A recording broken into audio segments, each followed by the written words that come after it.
Hello, Avila Advantage Macroeconomics students. I hope everyone is doing well. We are officially halfway through the class now, so that's good news. And the next 4 weeks are going to move pretty quickly here, so just stay on top of things and you'll do fine. I really enjoyed reading about the different examples you provided last week with the visiting the website at the Federal Reserve Bank of Minneapolis and putting in the inflation calculator and discussion with inflation. But we're going to have another good forum discussion this week with some encouraging news that we've seen recently with the decrease in unemployment and some growth in job gains, but there's still a little bit of jitteriness out there. And I want you to go out there and post your normative analysis or value judgment based on a couple articles I want you to read that are we kind of at this crossroads. In this course in macroeconomics, we'll look at all the things that we try to do in terms of policy or things that encourage consumption, investment, government expenditures. And right now there's still some concern out there that, are we headed in the right direction? Are there limitations? So I want you to give your opinion and do some research and some other articles.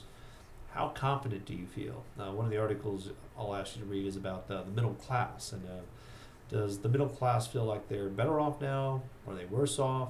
How do you feel? And are you optimistic about the future or a little bit more pessimistic about the future? So, but there's a video I posted out there too. So watch that, and that should bring about some good, lively discussion this week.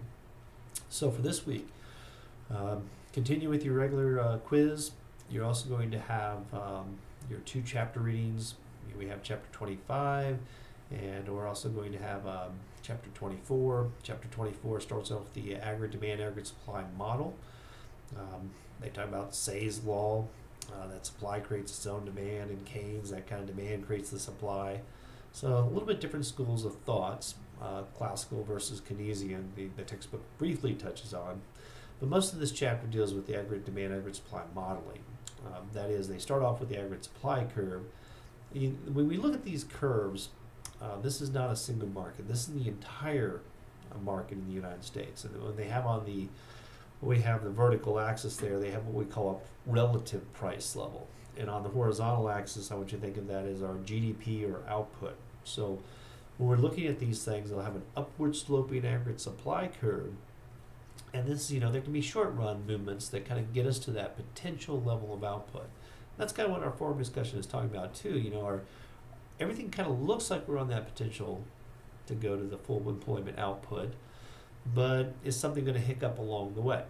So at some point, if we do reach that potential level of output, the aggregate supply curve is what we call perfectly inelastic, and it's vertical. In a given period of time, there's only so many goods and services realistically that we can produce. And that kind of goes back to previous weeks about unemployment, that there's always going to be some frictional or structural unemployment, but if we get to that potential level of output, we'd have zero cyclical unemployment. You're also going to look at things that cause shifts in the aggregate supply curve. There can be shocks, positive and negative. Kind of right now we're seeing a positive supply shock in the form of oil. That is having both good and bad things happen to our economy. Good that it's increasing consumption, or people have more money to spend, but bad that certain industries are going out of business. In the early 70s, we had oil supply shocks that significantly pushed the aggregate supply curve in, and that resulted in both high unemployment and high inflation. And we don't want that. That's a really bad thing. So, but there are factors such as productivity, also technology that increase the overall supply curve. So when I want you to think of this aggregate supply curve, I want you to think of this as a function. And just movements along the aggregate supply curve deal with the changes in relative price level, but there are other factors over periods of time that can shift that curve out or in. The other side is the aggregate demand curve. Again, remember this is a relative price level, but it's the amount of consumption in the entire U.S. economy. We move along that aggregate demand curve based on relative price levels, but there are factors involved in the shape of that curve. The textbook mentions such things as the real balance effect, what we would call the kind of a wealth effect. There's also what we call an interest rate effect, and the foreign price effect. These all give the shape to the aggregate demand curve. But shifts in this aggregate demand curve, I like to think of that as a result of anything in our aggregate expenditures. There's a change in consumption, a change in investment, a change in government expenditures, or a change in net exports. And all those can have impacts on the shifting of the curve out or in. If it's shifting out, which is kind of an approach of a Keynesian approach in the next chapter, then that will lead to higher levels of output, lower unemployment, and probably some inflation. Now, chapter 25 goes into more details about how these movements in these curves are impacted. Whether it's, say, like if it's an increase in government expenditures, we'd expect the aggregate demand curve to shift out.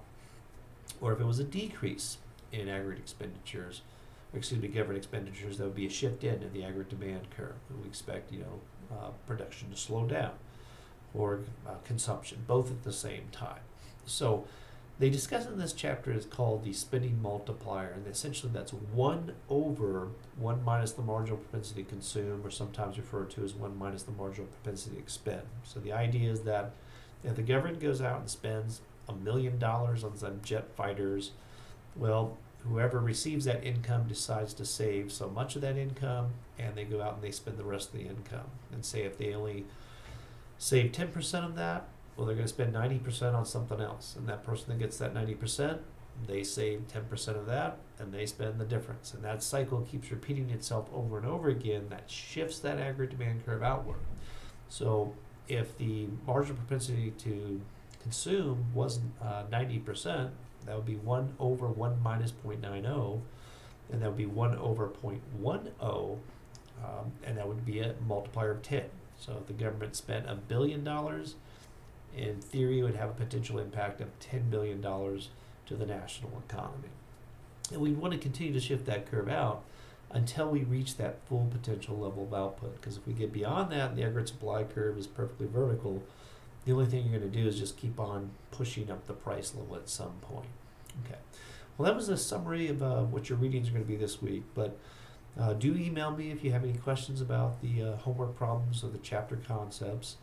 Otherwise, I look forward to talking to everybody online, and we'll talk to you soon. Take care.